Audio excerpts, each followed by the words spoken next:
কেরালার নামটা আজকে ওদের কেন্দ্রীয় মন্ত্রিসভা বিজেপি সরকার কেরালা করেছে রাজ্য সরকারের প্রস্তাব অনুযায়ী, তাকে আমি কেরালা ভাই বোনদের অভিনন্দন জানাচ্ছি, কনগ্রাচুলেশন জানাচ্ছি। Many many congratulation to my Keralian brothers and sisters.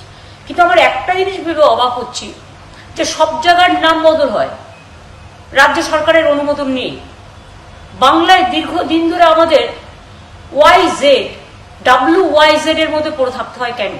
ফলে আমাদের ছেলেমেয়েরা যখন পরীক্ষা দিতে যায়, ইন্টারভিউ কেউ দিতে যায়, রাজ্যের পরিস্থিতি অনুযায়ী, রাজ্যের নাম অনুযায়ী তাদের সবচেয়ে লাস্ট বেঞ্চে বসতে হয়, লাস্টে তাদের ডাকে।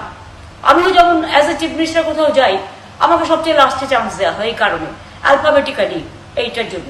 সেটা আমরা অনেক ভেবে বাংলার সংস্কৃতি, বাংলার সভ্যতা, বাংলার মনন শক্তি, বাংলার চিন্তা দর্শন সবকিছু ভেবে আমরা বাংলা করতে চেয়েছিলাম রাজ্যটার নাম। এবং সেটা তো আপনারা জানেন, বিধানসভায় 3 বার আমরা পাস করেছি, 2 থেকে 3 বার।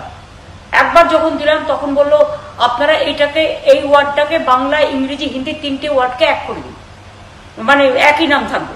আমরা তারপরে আবার অ্যাসেম্বলিতে পাস করলাম ওটাকে নতুন করে নিয়ে এসে, যে হিন্দিতেও বাংলা, বাংলাতেও বাংলা, আর ইংরেজিতেও বাংলা।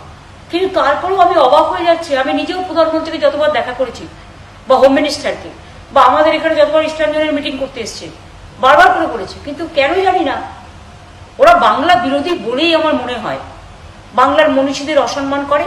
আর বাংলা কথাটা ইলেকশনের সময় ভোটের জন্য বলে, কিন্তু ওরা বাংলা বিরোধী। সুতরাং ওরা পেয়ে গেল, তার কারণ আজকে কেরালায় বিজেপির সাথে CPM এর একটা জোট গড়ে উঠছে বলে